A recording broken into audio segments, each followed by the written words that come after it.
Kasi nakita po namin ulit. Eh, sobrang ano po nila. Gwapo at magaganda po kuya. Oh my gosh! Yung parang second time around namin, kuya, na pagkikita, parang ang sarap-sarap sa feeling kasi parang kilala nila kami. Wow, nakapag-Korea ka. Mag-acting daw po kami ng movie niyo.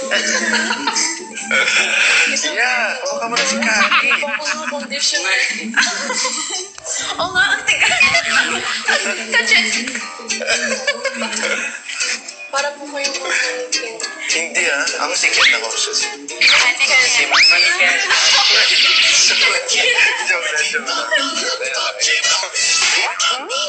Pawiti ka, Ken, ha?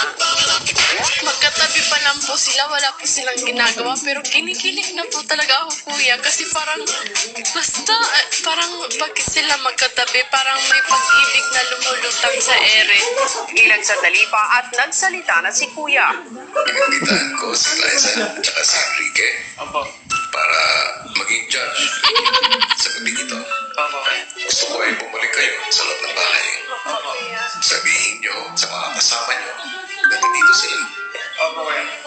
Love na love ko po talaga ang Liz Ken, kuya. Oh my gosh. Okay, bye-bye. See you later. Bye po. Bye. Bye. Diyan ko, alis. Uy, paano walang nangyari?